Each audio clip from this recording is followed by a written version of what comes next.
Good morning and welcome. My name is Rihanna and I'm the West Coast Catchment Coordinator with New Zealand Land Care Trust. Thank you for joining me today for our Farm Environment Mapping webinar. I have with me today Dianne. She is a geospatial consultant with Spatialized, an expert in all kinds of mapping things and is interested in helping us figure out how to map some of our land in some different areas. And so our objective at the end of today will be for you to have some skills, some knowledge, a little more information on how you can make your own farm map. A quick admin thing before we move on. Today's webinar is being recorded. It will be posted on YouTube. I can share this and it's something that you can go back to and reference at any point. You are on mute at the moment as an attendee, but if you have any questions, and please feel free to have questions at any time, you can pop them into the chat button. So if you see it at the bottom of your screen, pop any questions you might have into the chat. All right, Dianne, next slide. All right, for the webinar, we do have a bit of an agenda. First, I'll go through a little bit about what is a farm environment plan. If you're not familiar, maybe you are, maybe you aren't, but what is a farm environment plan? What should be in that farm environment plan? And then we'll jump into farm mapping. What does it entail? What does it include? How do you make your own? And then Dianne will go through a demonstration and answer any questions we might encounter on the way. Next. All right, so what is a farm environment plan? So a farm environment plan, farm plan, whole farm plan, whatever term you might use, a farm environment plan is a document that is intended to be a tool to help you recognize, record, plan, and mitigate environmental risks on your land and on your farm. It is intended to be unique to your property, individualized to the environment that you have in your surrounding area, what type of farming operation you have, and then ultimately your goals and your dreams for your farm. And it is to be updated over time. So some regions have farm environment plans in place already. So say Canterbury, but West Coast is not one of those regions. At the moment, we know that in national guidelines are going to be expecting that farm environment plans be in place on all farms, probably 20 hectares and above, in the next short period of time.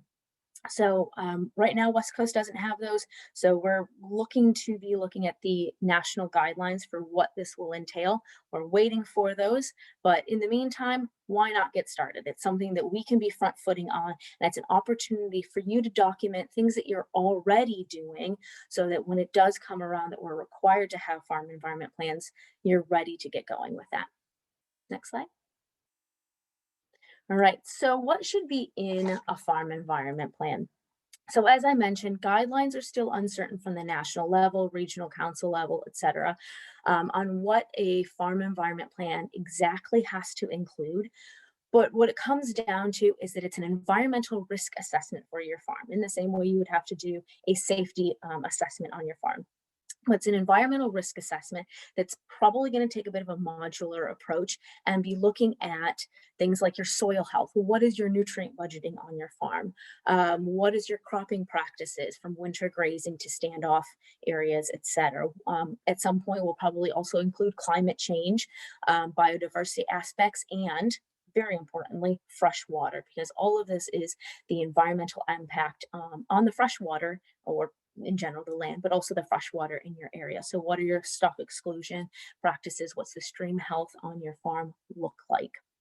So with that, that's a lot to tackle. A farm map then is that very, very beginning step. It's that widely regarded as the first step to starting to tackle this quite daunting sounding task of creating a farm environment plan. So that farm map is an overview of you visualizing what is on the farm, what's the infrastructure, what are the natural features, what exists, and ultimately what do you want to happen on your farm around improving your environmental goals. So a farm environment plan takes what you want to do and what you are currently doing and records it, from what are your current good management practices to what are your objective and what are your aims for your good management practices on your farm. And they will be time bound. So we're taking all of this, visualizing it, breaking it down, and time bounding it. So it may be a time frame that is regulatory based. So what are the requirements for stock exclusion? What are the requirements for your winter grazing practices, or nutrient budgeting, etc. Or it could be more of a multi-year time frame based on your financial goals. What are your realistic time frames that you may have for 5, 10, 20 years down the line? And then it time bounds all of these and helps you prioritize it so you can tackle these tasks one by one so that you can get to the farm and the environment that you want. A farm environment plan, though, is most useful if it is involved, if it has your input. So you can get a farm consultant to come onto your farm, write your farm environment plan for you, tick off the box and be done. You can do that, but it's really going to be more impactful if you are heavily adding your input to it, whether with a consultant or, and this is something that we can help support you with the Land Care Trust, starting to write your farm environment plan on your own. So you can start it on your own. Step one today being starting to map your farm and getting an idea of what's happening currently and where you want to go with that. And so with that, I will turn it over to Dianne to break it down a little bit further, what's going on the map side and how you can create your map to get started on this farm environment plan process. Thank you, Rihanna. Okay, so farm maps. What should I include on my farm map? So your farm map should identify all significant and natural features, as Rihanna had just mentioned. For example, you can start with your farm boundary or your property boundary, and then you can start mapping in your land management units, your waterways, such as your rivers, streams, watercourses, water bodies, such as farm dams, lakes, wetlands, riparian zones, fence lines adjacent to waterways and water bodies, stock crossings, tracks and races, and your critical source areas such as overland flow paths, yards, animal holding areas, standing pads, feed out areas, effluent application areas, and erosion prone areas. So there's several tools that you can use to create your own farm map. And so I've picked out 4 free mapping tools. And these are Google My Maps, Google Earth Pro, Arcgis, and Qgis. And I'll just put the link to those in the chat so that you can access them and download them and take a look and see which one you might want to use. So I'll give you an overview of each one of these tools. So Google My Maps is so this webinar will focus on using Google My Maps to create your farm map. This is because Google My Maps is a simple and easy to use tool where you do not need to download any software or save your files to a computer. All your data is saved in Google, and you can also view your map on the Google Maps app on your mobile phone or tablet when you're out on your farm. Most of you will be familiar with using Google Maps to find and locate towns, businesses, get directions, etc., which is great because Google My Maps is pretty much the same, except you can actually add in your features, your points, lines, and polygons from your farm. But if you want to create an accurate map where accurate locations are vital, where you can measure length of fence lines or paddock areas accurately, I would recommend looking at the other applications, particularly Qgis. Google My Maps will meet the needs of creating a farm plan to outline your significant infrastructure and natural features for planning purposes. So Google My Maps, you can share your map, you can print your map, you can download your features in a Kml or a Kmz. Your map is online and you can access it via Google Maps mobile app. So what you need is a Google account and you need internet access, and the skill level is basic. The next step up from Google My Maps is Google Earth Pro and Arcgis Earth. So this slide outlines Google Earth Pro, shows you Google Earth Pro, where you can add and edit features. You can save your map as an image. You can email your map, print your map. You can import data from different formats, and you can still export to Kmz and Kml. With Google Earth Pro, you can also view your map in 3D. So you can see this little ridgeline along here. You can see that it's in 3D. So if I flick back to Google My Maps, this is a 2D map where all your features are flat. And you can't see that ridgeline that we can see in Google Earth Pro. So with Google Earth Pro, you need a computer and you need to download the software. You need internet access. The skill level is from basic to intermediate, where you can use the basic functionality of creating your points, lines, and polygons to map your farm features, or you can take it a next step level and use like the 3D functionality and do tours and go for your life, really. So Arcgis Earth is similar to Google Earth Pro in that you can add and edit features, you can save your map as an image, you can email your map, you can print your map, and you can import data from different formats. You can also view your map in 3D, so much like Google Earth Pro. So if I flip back to the previous slide, we can see this ridgeline, and there's the same ridgeline in Arcgis Earth. So Arcgis Earth has different satellite image. So you can see this one is a lot greener, and then the Google Earth one is a lot browner. So they use different satellite technologies to create their base maps. So in Arcgis Earth, the other separation point between Arcgis Earth and Google Earth is that you can, in Arcgis Earth, you can add data feeds and web services. So what this means is a lot of the regional councils use the Arcgis mapping platform, and a lot of their web maps are in the Arcgis mapping platform. So each of the layers within those maps are a web service or a data feed, and you can bring those into your map in Arcgis Earth. So why would you want to do that? You might want to see how the regional plan relates to, or how your farm relates to the regional planning policies and regulations. You might want to see any restrictions in terms of stock exclusion, see how that relates to your farm.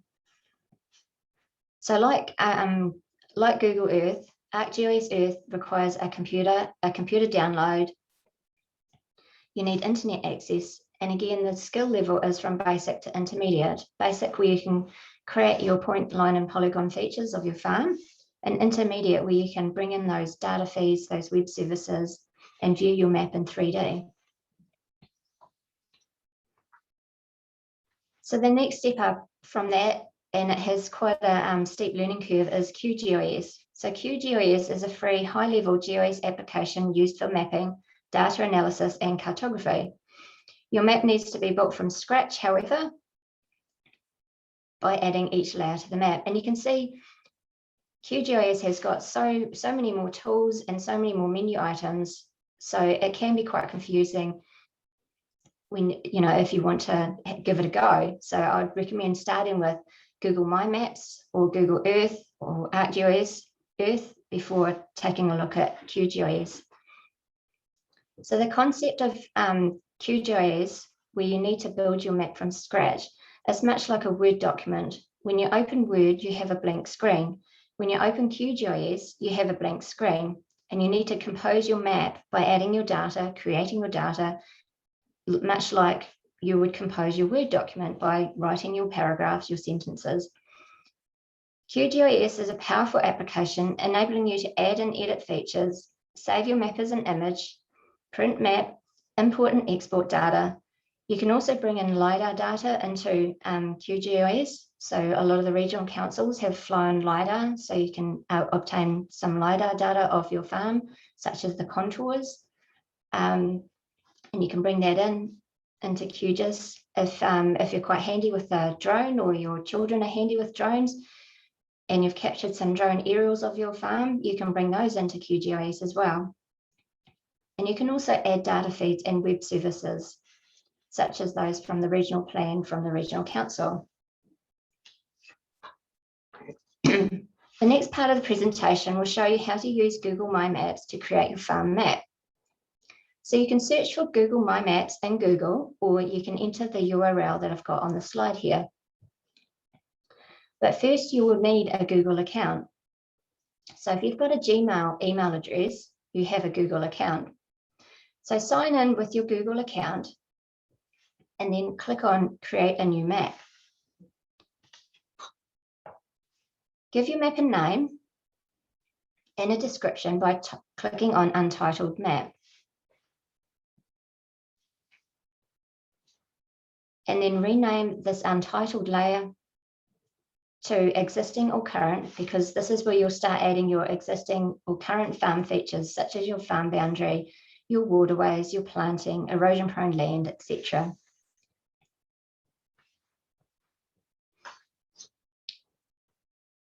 But you might ask, how do I map my features when I can't see them? So when you start with Google Maps, Google My Maps, it defaults to the Street View base map, where you can only see streets and streams. So what you want to do is navigate to the base map at the bottom of the map of the layer window and switch over to satellite image. And now you can see your farm features. Now you can see your farm. So start by adding a line feature, and a good starting point is your farm boundary, and then you can add in your waterways, your water bodies, your farm races, stock crossings, etc. Draw each of your features, give them a name and a colour, colouring by theme. For example, waterways, water is generally blue, so all your farm dams, your waterways, water courses, you could colour them blue. And your critical source areas, you can colour them in terms of the level of risk. So for example, it might be low risk, which could be yellow. It might be moderate risk, which you might use orange. And if it's high risk, you might use red.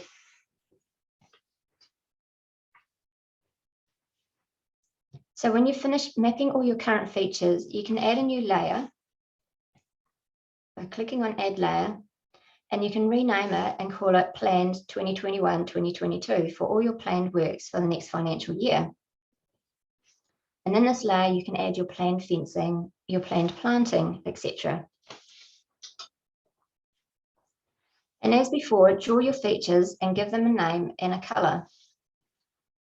And you can see I've got another layer here called Future. So this is for any activities that you would like to do in the future, but you haven't allocated budget or a time frame for them, or they might be activities that you need to undertake to meet the needs of the national policy statements coming online. So you can map them and just put them into a future layer.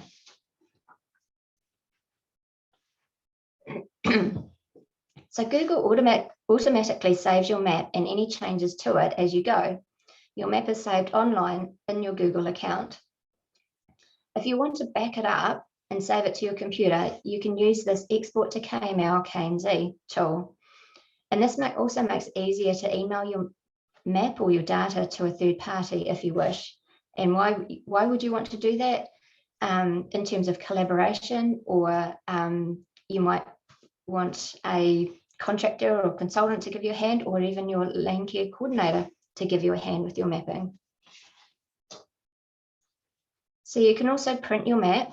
This is a little bit hit and miss, but the option is there, and I'll show you why it's hit and miss in the demo.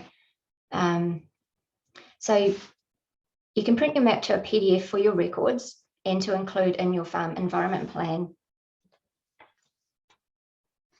And you can also share your map. If you want to share your map, I would recommend enable link sharing. This means that anyone with the link can view your map. I would discourage using public, because that means everyone on the internet can find and access your map, but it is purely up to you.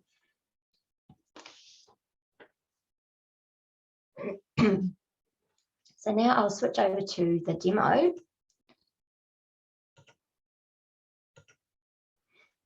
So we're going to focus on the Little Wanganui area.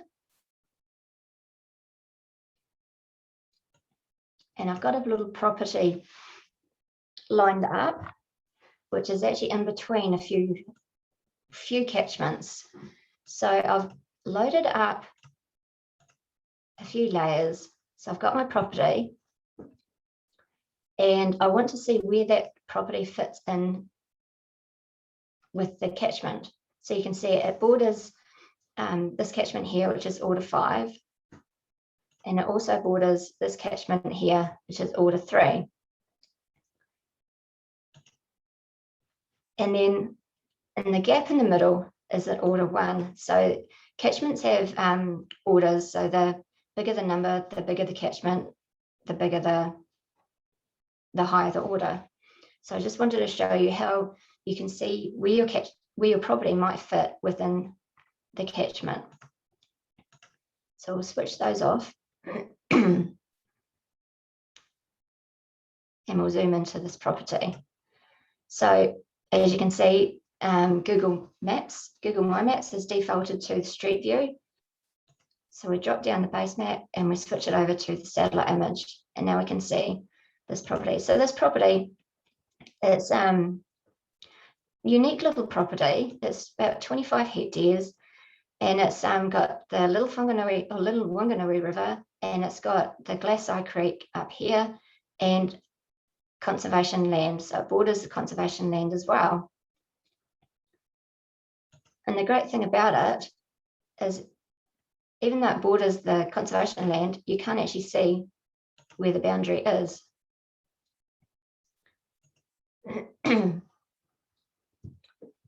So we'll start by mapping in our waterways, because I've already got my property boundary in. So I'm going to add a new layer. And I'm going to call that current.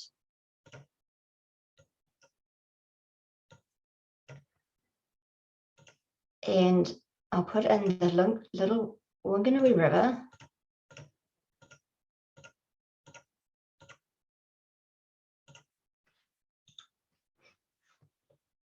Give it a name, save it, and I'll give it a color because it's a river. Rivers are blue. And because it's a major river, I can actually thicken up the line so that at a glance you can see, yes, that is a major river. And then I'll put in Glasseye Creek, map that one up as well. And you can see there's a bit of shadows here. So it's hard to see where the river goes. So I'll just put this here and that there. And again, I'll give it a color and I'll give it a thickness because it's pretty major as well.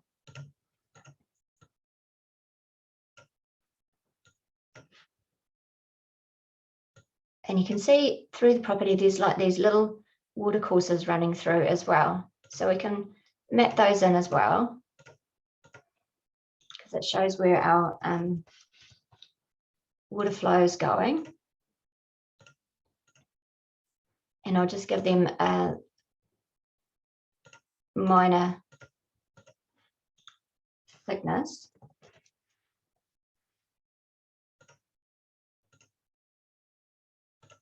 Because they would probably hold a lot of water when it's raining.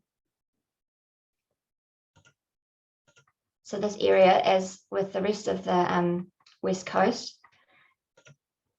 will have a lot of rain.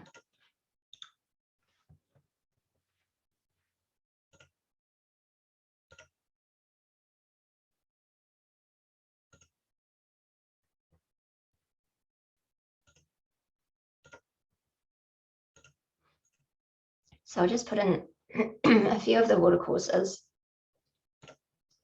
And I think there is actually one up here.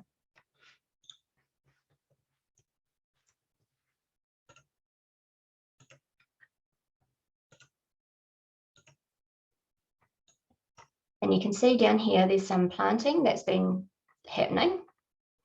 So I'll go and map that.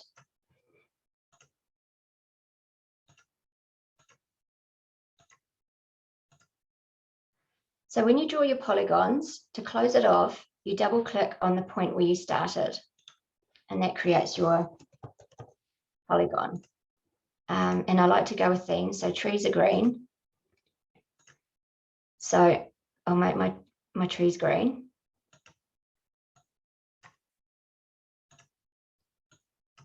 And there's also some planting happening up along here as well.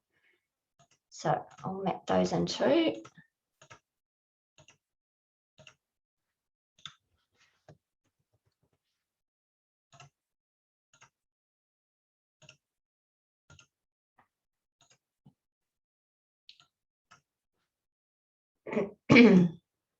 And you see these settling ponds here, which would be a critical source, even though it's not on the property. If these overflow, they'll flow into the river and potentially through the property as well. So it's good to map critical source points adjacent to, on, or near your property. So we'll map those.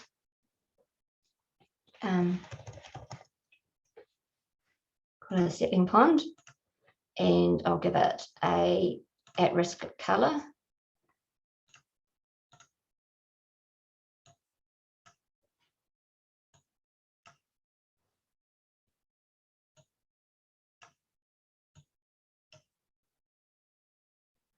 So you can go through your property and you can map in your features. The other thing, actually the other piece that I'd like to map on this property is the bush line, because that's important as well.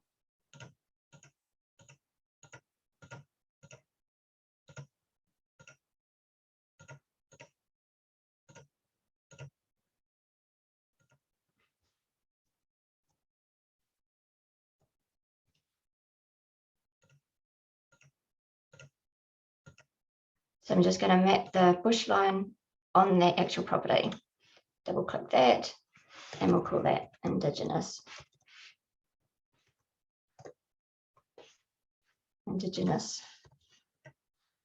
vegetation. And we'll give that a color, because trees are green.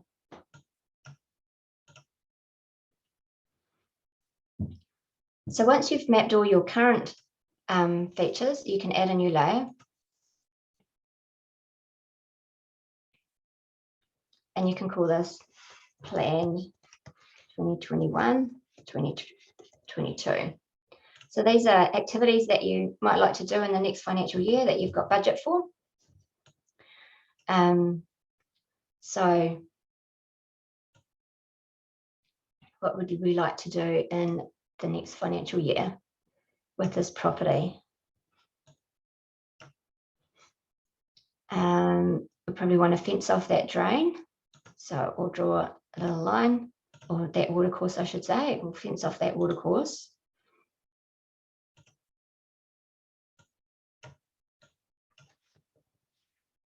So give it a color.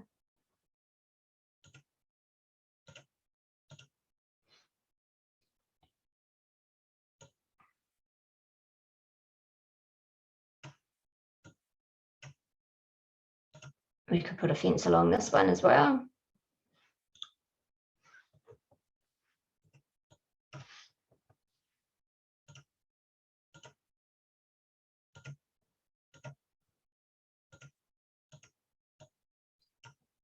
And then we could extend this planting up along here, so it's kind of fills in with this streamside vegetation. So we could just extend that out up to the property area boundary. Call it infill planting. And in the notes area here, you can actually put in what you'd like to plant or when you'd like to plant it, spacing. So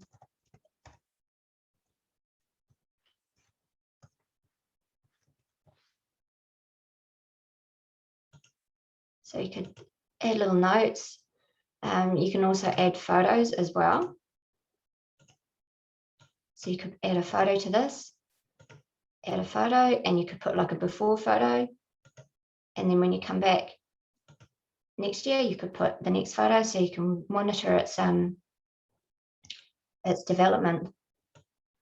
So as I go through adding my features, And I've got these two layers here. And as I flick through, clicking on them, turning them on and off, you kind of get a little bit lost about how do I know which of these layers I'm going to be adding my features to. So there's a little bar, very subtle, little bar on the left-hand side.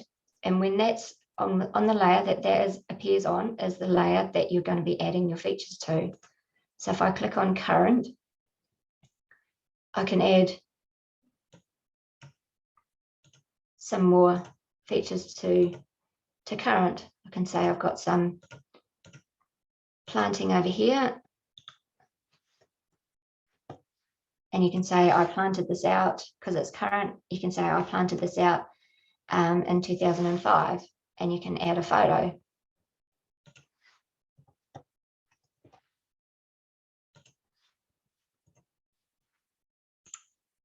Oh, golly, my spelling today. Planted in 2005, and then you could say what sort of trees or species that you've planted. So just save that. We'll give it a color.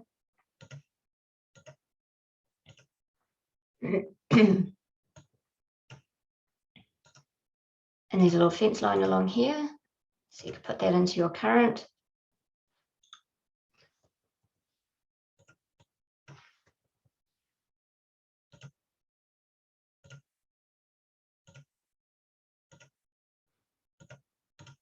And then we can go back to planned.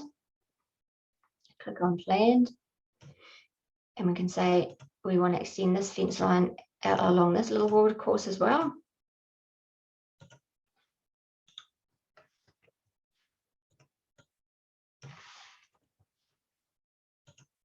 Save that, give that a color.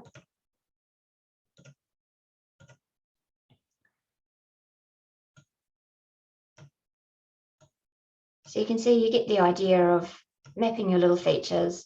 And as I mentioned in the slide, you can, the more accurately you map your features, the more accurately your lengths are going to be. So you can get your lengths from Google My Maps. So this little fence I've clicked here that I'm going to do in 2021, 2022, it's 63 meters. So that will, and in here, you can say what type of fence it's going to be.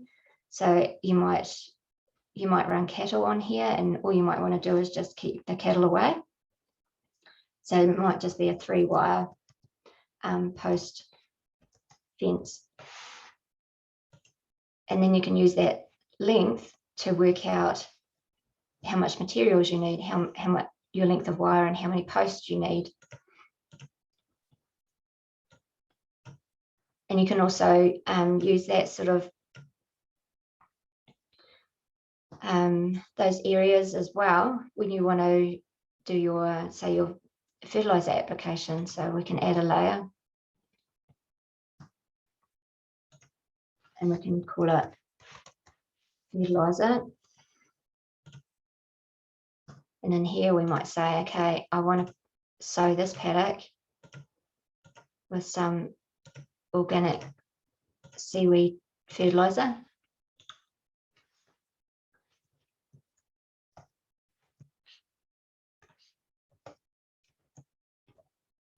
And you can say, I sowed that this year at a rate of, I'm not sure actually, so I'll just put rate per hectare. And so next year when you come back to it and you've done your soil testing and you see, well, that organic seaweed did really well, I'll reapply it, but I don't actually need as much. So you can say in 2022, I applied, we'll just say for argument's sake, 100 litres per hectare because it's liquid. And in 2021, you might have sowed at 200 litres per hectare.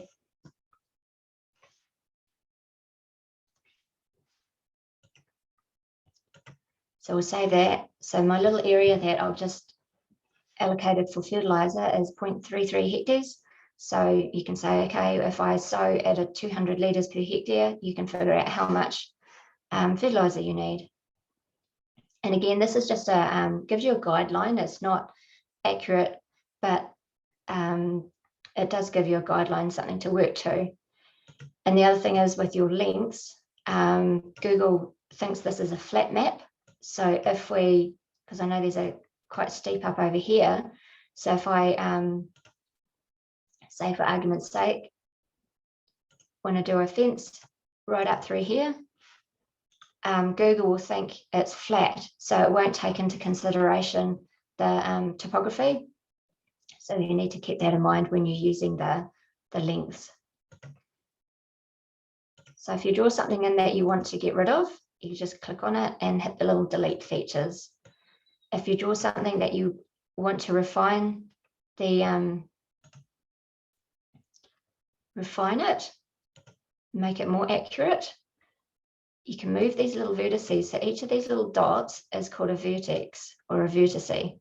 So you can move those around to improve your accuracy. And you can see as I move them around, my length changes. My length gets updated.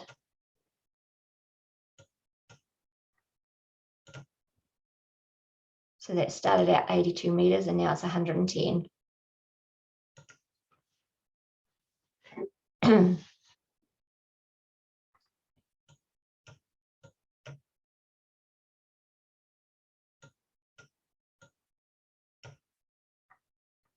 So that gives you an idea of how to get started with your farm map. And now you might want to print it. So this is where the challenge is.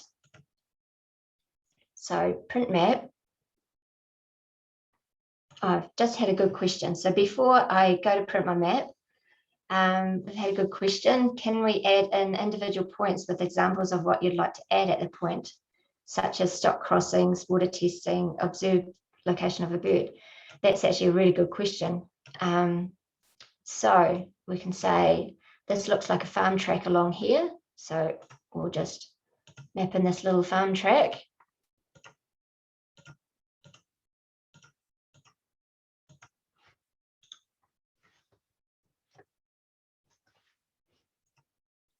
I'll go to color. So we'll say that's our farm track. Go back to my farm track.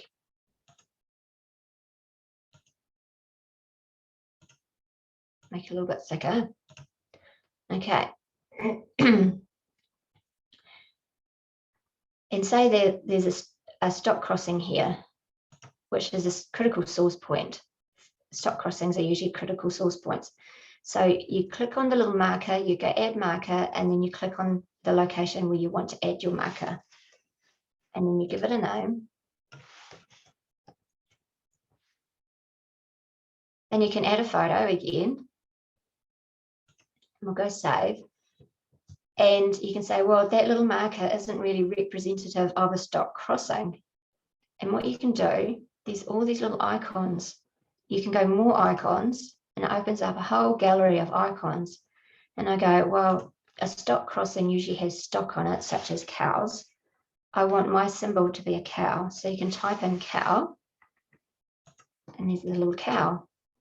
And then you can give it a critical risk rating. So it's actually low risk because I don't have many cows and it's not used very often. So you can add in your little cow, and then you can go over to the river here and you can say, I want to do some regular water testing just outside my property. I want to do some water testing here.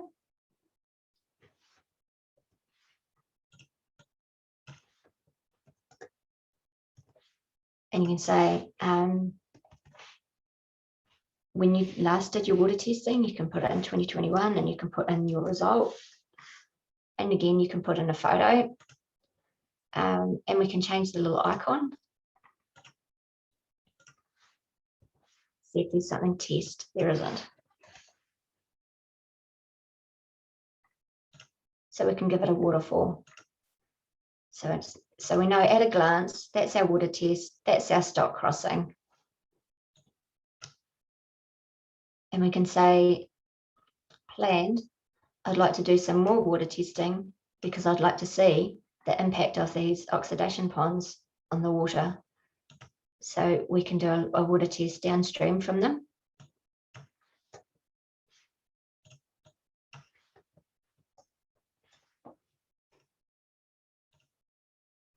And because I've used that little waterfall icon for my water test, it comes up under my other icons, so I don't need to go searching for them again. And you can say, I want to compare that downstream water test with an upstream water test.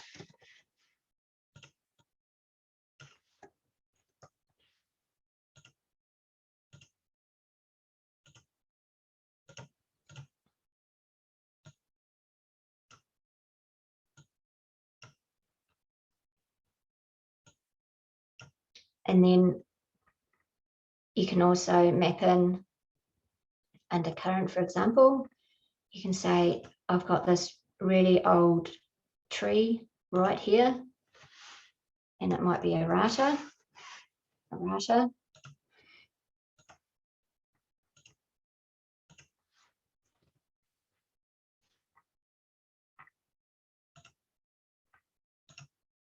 And it's quite important to me.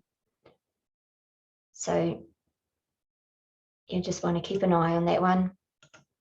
So you can do things like that, and you can, once again, you can add a photo to it. You can say you can add notes to it as well to say it's like a 500-year-old rata with a height of 20 meters, girth of 10 meters, for example.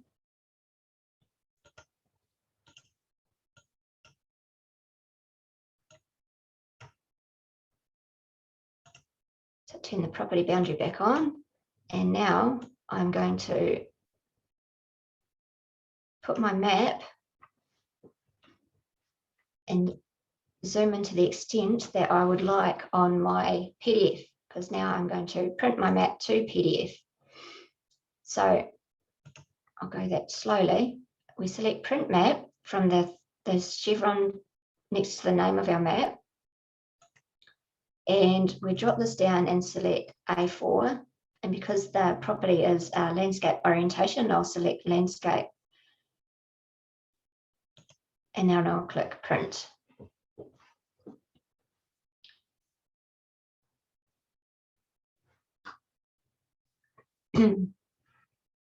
And there's our farm plan. And you can see it's some of the layers aren't on there. It's done pretty well today. So you see our legend flows over onto the next page, but it doesn't have our property boundary on there. So you can have a go at that, see how you get on. But the other way is just to get your map into the extent that you want and then do a screen grab, and then you can do the same for the legend and put it into Word. And if you want to create a north arrow in Google My Maps, north is always up the page. You can't change the orientation of your map. So Google north is always up the page. So that's how to print your map. You can export your data to Kml Kmz, and you have a choice of exporting out the entire map, or you can share just your current activities. So if you're doing a collaboration, you might just want to show what you're currently doing, such as, if you've got planting, your current planting areas and your current streamside fencing. So you've got that option. And then you can share your map. So you can click on share. And this is where you would click enable link sharing. So that means anyone with the link has access to your map. I discourage clicking public, because that means everyone on the internet can find your map. So I'll click close there.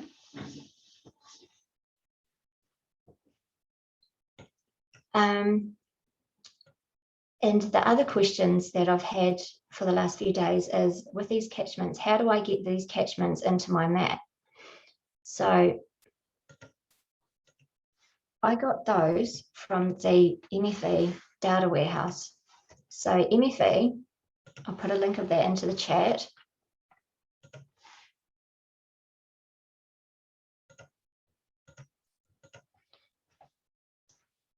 So MFE's got this data warehouse, and it's got lots of environmental data, and it's also got a lot of the data that relate to the national policy statements and things that are restrictions coming online. So for the catchments, you can search for catchment, and there's all these different catchments. So you can see it comes up with 62, and that includes metadata and tables. So we want to limit that down to our layers. So these are mapping layers, data layers that we can bring into our Google Maps. And there's all these different catchment orders. So I've got the catchment order 5 here selected. If I go back to my map, turn on catchment order 5. This is this large one.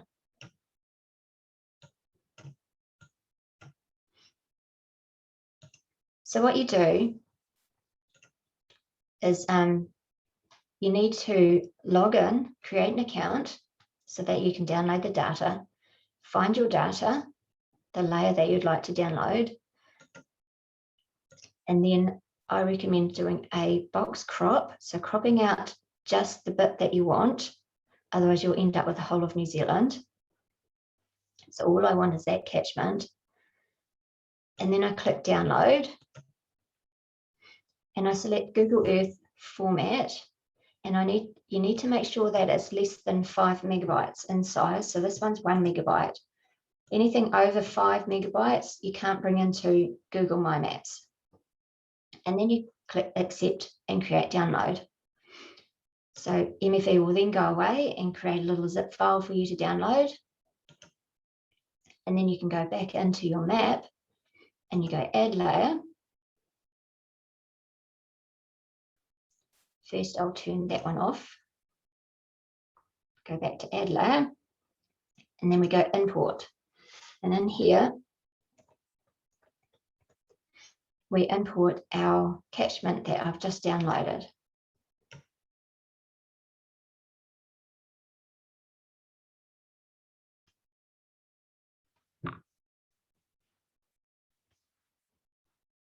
And you can see when I did my little crop, it grabbed pieces of the neighboring catchments.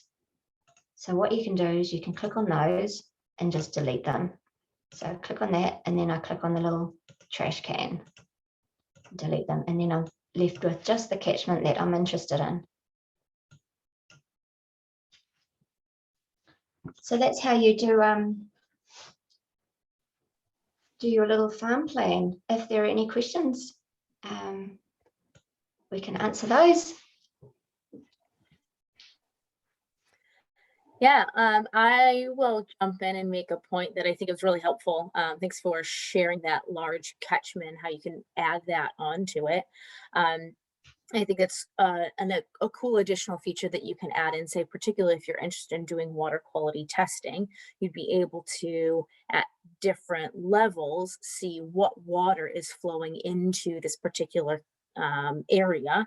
So where you're doing your testing, you can see what water's coming in, what paddocks might that be running over, where's the runoff coming from that might have a bit of an impact on your water quality testing as you do that, as you start proceeding with water quality testing, which is a common thing that a lot of farmers and landowners are starting to pick up on, is adding in some of their water quality testing data, be it chemistry or the macroinvertebrates within their catchment or within their waterway, and to try to start building that understanding of what the health of the fresh water is in that area. So thank you for adding that part onto it.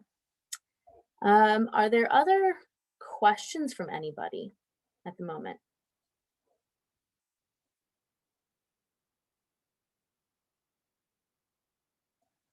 If there aren't any other questions, I have one more thing for you, Diane.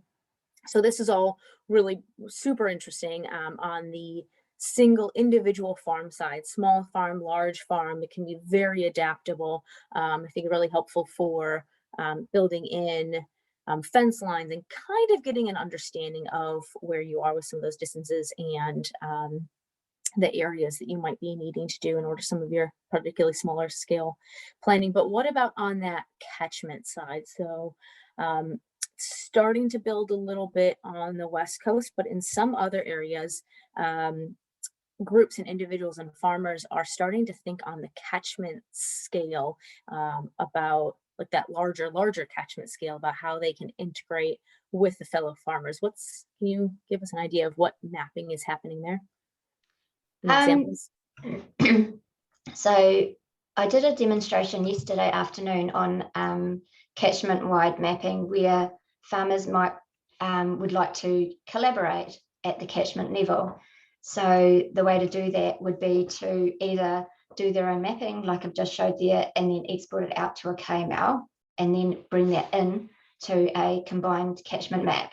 Or the other way to do it is to start with the combined catchment map and then share that to the landowners who are interested, and then they can add their features onto the larger catchment map, and then we can start collaborating and seeing the bigger picture and having a look at how each of the activities might be complementing each other as well. And you can see, see how the river flows down through the catchment and down through all the properties.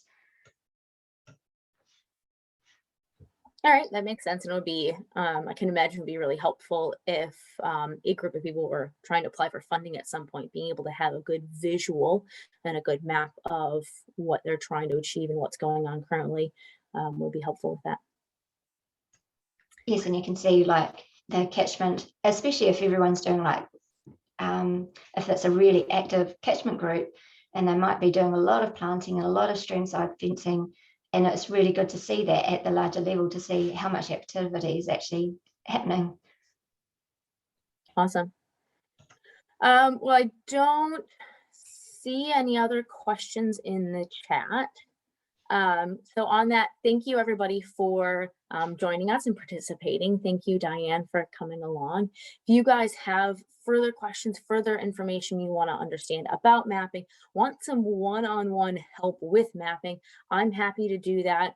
We can ask Dianne for more specific queries or more challenging approaches, but definitely if you want to give it a go, give it a go. Let me know how it goes. Or again, some more one-on-one help. I'm more than happy to help do that. I will admit personally, I very much enjoy mapping. I enjoy this kind of processing through and clicking through and figuring out what's available and the potential it has for helping for my learning style visualize what I would be trying to achieve. So thank you again, Dianne, for that. If there are any other last minute questions, pop them in. And again, thank you for your time, everybody, and as well as Dianne. Thank you. We'll end the webinar now. See ya. Thank you. Bye.